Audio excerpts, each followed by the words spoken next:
Radhe Radhe everyone. कैसे हैं आप सभी? आई होप आप सभी बहुत अच्छे होंगे और अब मैं भी ठीक हूँ। और सब आप लोगों के सपोर्ट और प्यार से बस आप लोगों का सपोर्ट रहता है और आप लोग कमेंट करते हैं, लाइक करते हैं, मेरे ब्लॉग को देखते हैं और आप सबसे कनेक्शन है वो बहुत अच्छे से मेरा सब कुछ हो रहा है, मुझे अच्छा लगता है। तो ये ब्लॉग 2 दिन का है, ये फ्राइडे और सैटरडे का, यानी कि आज है फ्राइडे और फिर कल मैं इसको अपलोड करूँगी, यानी सैटरडे को छठी मनाऊँगी उस दिन। तो बस यहाँ पे मैं सुबह सुबह अपनी तैयारी कर रही हूँ जॉब पर जाने के लिए और यहाँ पर टाइम हो रहा है करीब 7 बजे का और 5 बजे से उठ के सारे काम स्टार्ट हो गए थे। तो आजकल ना बड़ा काम करती हूँ, अगर बहुत जल्दी से, मतलब बहुत ज़्यादा फुर्ती से आजकल मुझसे काम नहीं हो रहे हैं, बहुत आराम से कर पा रही हूँ। और सभी लोग अभी घर में सो ही रहे हैं और मुझे जाना है स्कूल और हस्बैंड जी ने तो ले रखी है छुट्टी अभी, तो बस मुझे आज जाना है। कल भी गई थी और आज जा रही हूँ, फिर देखती हूँ फिर मैं आगे छुट्टी लेती हूँ कि नहीं, तो आगे शेयर करूँगी आपसे। तो बस यहाँ पर मैं सब्ज़ी बना दी थी मैंने नाश्ते में कद्दू की और सेक रही हूँ रोटियाँ नमक और हींग डाल के, क्योंकि पराठा कोई नहीं खाएगा। 2 पराठे सेकूँगी, अगर कोई खाएगा तो खा लेगा। तो और सुबह सुबह का टाइम है, मैं वापस आऊँगी 2-2:30 बजे, तब तक के लिए नाश्ता हो जाएगा। और अभी सब सो ही रहे हैं क्योंकि सबकी तबीयत ऐसी ही चल रही है, तो सब आराम से देर में उठते हैं। जब मैं चली जाऊँगी तभी उठेंगे सभी लोग। तो और आप सब लोगों के प्यार और सपोर्ट की वजह से मेरे 10 के कंप्लीट होने वाले हैं, 9 के तो हो चुके हैं। इसके लिए आप सभी को दिल से बहुत बहुत धन्यवाद। धन्यवाद शब्द बहुत छोटा है, पर इसके अलावा और कुछ नहीं कह सकती हूँ मैं। तो आपके प्यार और सपोर्ट के बिना कुछ भी नहीं था, सब कुछ आपकी सपोर्ट से ही संभव हुआ है। तो आगे भी आप अपना सपोर्ट ऐसे ही बनाए रखिएगा। तो यहाँ पर बस खाना पीना बनाने के बाद मैं हो जाऊँगी रेडी। और आज मैंने ना हेयर वॉश किया था, कई दिन हो गए थे, बाल काफ़ी पसीना आ जाता है ना, खाना बनाते पे तो पसीना आता है तो बाल बहुत चिप हो जाते हैं। तो मैंने हेयर वॉश किया था, फ्राइडे था और कभी कभी दिन ऐसे आ जाते हैं ना जैसे कर नहीं पाते हैं। कल एकादशी थी, फिर थर्सडे था, तो बाल नहीं धो पाए थे। तो बस अब यहाँ पर मैं पराठे सेक रही हूँ, उसी के लिए घी निकाल रही थी। तो बस यहाँ पर पराठे सेक दूँगी तो। और हस्बैंड जी के लिए बना दिया था, बनाऊँगी ओट्स, क्योंकि उनको भी पराठा सब्ज़ी नहीं खाना था, उनका मन नहीं था खाने का, तो उनके लिए और अपने लिए बनाऊँगी ओट्स। तो वो ओट्स बना के उनको दे दूँगी और खुद भी खा लूँगी। फिर अब मैं मिल रही हूँ आपसे शाम को डिनर के टाइम पे। दिन में मैंने कोई ब्लॉग नहीं शूट किया था। तो डिनर में मैंने मम्मी पापा जी के लिए दाल लौकी की सब्ज़ी बनाई थी और एक बनाई थी मूली की भुजिया।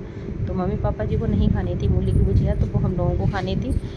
तो मम्मी पापा जी का खाना बनाने के बाद फिर मैंने भुजिया वगैरह वो बॉईल करने रख दी थी। जब तक उन्होंने खाना खाया था तब तक बन नहीं पाई थी, तो ये हम लोग खाएंगे तब तक बन जाएंगे।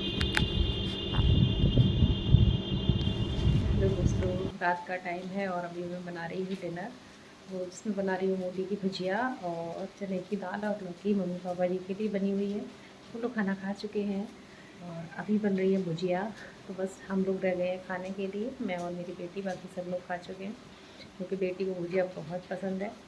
तो आज मैंने कोई भी ब्लॉग नहीं शूट कर पाया, क्योंकि सुबह जितना बनाया था उसके बाद फिर मैं चली गई थी जॉब पे। उसके बाद आके फिर मैंने कुछ नहीं शूट किया था, इतनी थक गई थी, तबीयत भी ठीक नहीं थी।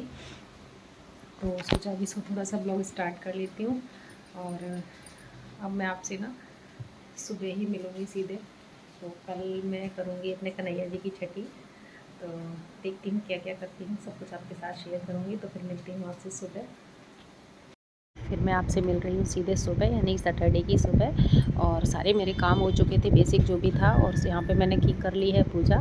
आप सभी को राधे राधे और कृष्ण जी की छठी की बहुत बहुत शुभकामनाएं। तो आज मैं बनाऊंगी छठी, तो पूजा वगैरह मैंने कर ली है, कन्हैया जी को नहला दिया है, नए वस्त्र पहना दिए हैं और जो फ्रूट्स हैं और मिश्री वगैरह का भोग लगा दिया है। अब मैं किचन में आ गई हूँ बनाने के लिए लंच, मतलब कढ़ी बनाऊंगी, चावल बनाऊंगी, सबके लिए वही हो जाएगा और भगवान जी को भोग लगाऊंगी।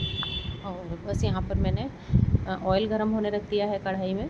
और मम्मी जी बोली थी चीला बना लो थोड़े से नाश्ते में, और कढ़ी को बनने में टाइम लगेगा, क्योंकि अभी नाश्ता कुछ भी नहीं बना था। नाश्ता कुछ मतलब टाइम अभी हो रहा था यहाँ पर 10 बजे का, 9:30 पौने 10 हो रहे थे, क्योंकि आज मैंने ना कई दिनों के बाद अच्छे से पूरे घर की सफाई की, क्योंकि तबीयत ऐसी ही चल रही है तो ठीक से सफाई भी नहीं हो पा रही थी। तो पूरे घर का ढंग से फ़िनाइल डाल के पोंछा लगाया अच्छे से, एक कोने का करीब 1 घंटा लग गया मुझको पोंछा वोंछा लगाने में। पूरा अच्छे से पोंछा लगाया, धुलाई करी, बाहर मेन डोर वगैरह सबकी वो तो मैं सुबह ही कर देती हूँ, सबसे पहले उठती हूँ तभी।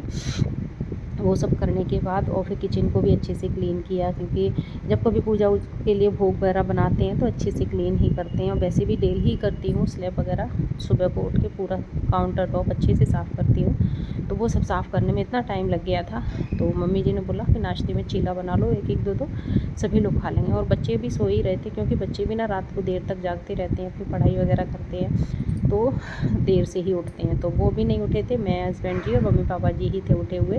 तो बस मैंने हम अपने लिए सबके लिए बना लिया था चीला, और बाकी का कढ़ी चावल और जो भी बनेगा वो बनाऊँगी। तो बस यहाँ पर बन गए थे चीला, मम्मी पापा जी को देने जा रही थी चाय के साथ। और फिर मैंने बनाना शुरू किया कढ़ी।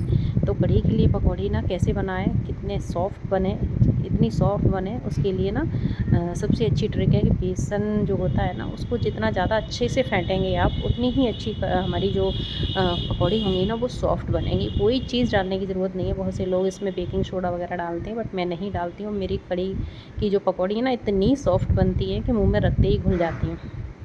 तो बस मेरा यही ट्रिक है कि मैं उसको अच्छे से फेंटती हूँ, और हींग, नमक, जीरा, अजवाइन और ये सब चीज़ें डालती हूँ मैं इसमें। फालतू की चीज़ें, आलू वगैरह नहीं डालती हूँ। बहुत से लोग पकौड़ी में भी आलू प्याज वगैरह डालते हैं, खैर प्याज तो नहीं डालेंगे क्योंकि भोग के लिए बन रहा है। तो बस मैं सिंपल सी पकौड़ी बनाती हूँ, और सादा सी जो कढ़ी बनती है ना पकौड़ी वाली, वो इतनी टेस्टी लगती है। और फिर भोग के लिए जब बनती है तो वो प्रसाद हो जाता है। और प्रसाद तो बस, प्रसाद जो कैसा भी हो अपने आप ही उसमें टेस्ट आ जाता है। फिर बस भोग पूरा तैयार करने के बाद फिर मैं आ गई थी अपने कान्हा जी को लगाने भोग, और मैंने अपने कान्हा जी को अलग चौकी पे बिठाया हुआ है वहाँ पे, और बहुत ही प्यारे लग रहे हैं मेरे कान्हा जी। और तो अपना जो देखने का वो होता है ना प्रभु को, वो अपने आप ही मतलब उनके जो मुख है ना, मुख से नज़र नहीं हटती है, लगता है देखते ही रहो, निहारते ही रहो।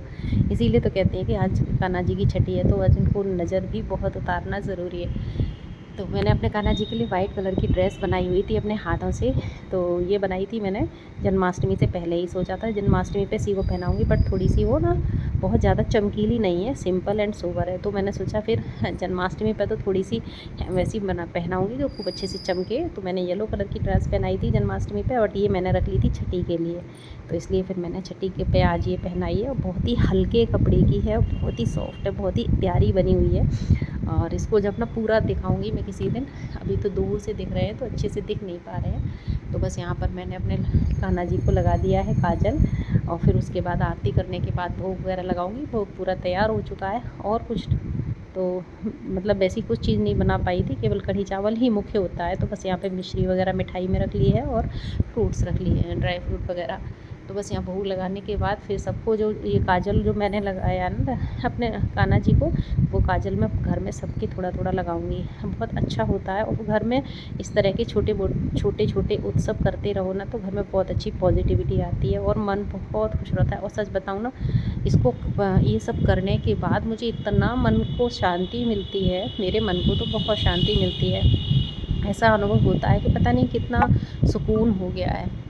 तो उसके बाद फिर आ गई थी मैं फिर से किचन में सबके लिए खाना, रोटियां तैयार करने में, क्योंकि कढ़ी चावल वगैरह, चावल सब लोग नहीं खाएंगे, मम्मी पापा ही चावल नहीं खाएंगे, बाकी सब लोग चावल कढ़ी खा लेंगे, और बाकी कुछ एक आध भुजिया वगैरह रखी हुई थी, तो वो सब हो जाएगा।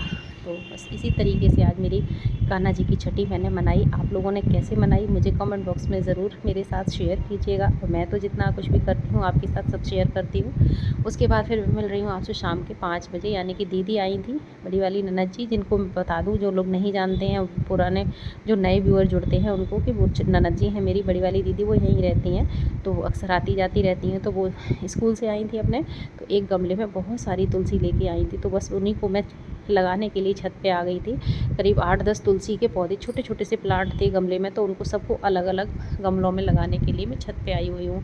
तो बस यहाँ पर कुछ बाल्टी हैं, कुछ गमले हैं, तो सबको अच्छे से निकाल के, पुरानी मिट्टी निकाल के उसमें नई मिट्टी भर के अच्छे से करके सब मैं अलग अलग कर रही हूँ प्लांट। जो कि कल संडे है इसलिए कल मैं कर नहीं पाऊँगी, संडे को ना तुलसी जी छूते नहीं हैं, इसलिए मैं आज ही सारे प्लांट को अलग अलग करके लगाए दे रही हूँ। करीब 5 गमलों में लग गई थी और पहले से भी तुलसी है मेरे यहाँ, श्यामा तुलसी, ये सारी रामा तुलसी थी। तो मुझे बड़ी खुशी होती है जब मेरे घर में बहुत सारी तुलसी लगी होती हैं। पता पिछली साल की सर्दियों में मेरे पास 7 गमलों में तुलसी थी और बहुत अच्छी हो रही थी। आप मेरे जो पुराने व्यूअर होंगे, पहले के ब्लॉग आपने देखे होंगे तो उसमें मैं दिखाती रहती थी। और वो सारी सर्दियों में यानी जनवरी में जब कोहरा पड़ता है ना, वो सारी तुलसी ख़राब हो गई थी। तो बस यहाँ पर फिर उसके पौधे वौधे लगाने के बाद फिर मैंने सारे प्लांट्स में लगाया पानी, क्योंकि बारिश तो हो जाती है लेकिन नीचे जड़ में पानी नहीं पहुंच पाता है तो पौधे थोड़ा सा मुरझा जाते हैं। हेलो दोस्तों, तो कैसे हैं आप सभी? आई होप आप सभी बहुत अच्छे होंगे। तो जैसा कि मैंने आपको बताया कि आज का ब्लॉग मैंने छठी मनाई थी, आप सभी को कन्हैया जी की छठी की बहुत बहुत शुभकामनाएं। तो अब शाम का टाइम हो रहा है, करीब बज रहे हैं 6। छत पे आई थी कि पौधे वगैरह कुछ सही किए थे, कुछ पानी लगाया था, फिर सोचा मैंने अपना वॉइस ओवर कर लेती हूँ और आपसे थोड़ी सी बातें कर लेती हूँ। आप लोगों ने कैसे छठी मनाई कि नहीं मनाई, मुझे कमेंट बॉक्स में ज़रूर बताइएगा और राधे राधे ज़रूर लिखिएगा अगर आप कान्हा के भक्त हैं, कृष्ण जी के भक्त हैं। तो फिर उसके बाद आपसे फिर मिलूँगी नेक्स्ट ब्लॉग में। और हाँ, आपका बहुत बहुत शुक्रिया, बहुत बहुत धन्यवाद दिल से, जो आपने मेरा इतना सपोर्ट किया। आप लोगों के सपोर्ट के बिना कुछ भी नहीं था। आगे भी अपना प्यार और सपोर्ट ऐसे ही बनाई रखिएगा। तो फिर मिलूँगी आपसे एक नए ब्लॉग में, कल के ब्लॉग में। और अभी मेरे ब्लॉग थोड़े से कंटिन्यू नहीं हो रहे हैं, कोशिश करूँगी कंटिन्यू करने की। तो मेरा साथ ज़रूर दीजिए, मुझे सपोर्ट कीजिए। तो फिर मिलती हूँ आपसे कल के ब्लॉग में। तब तक के लिए राधे राधे, जय श्री कृष्ण।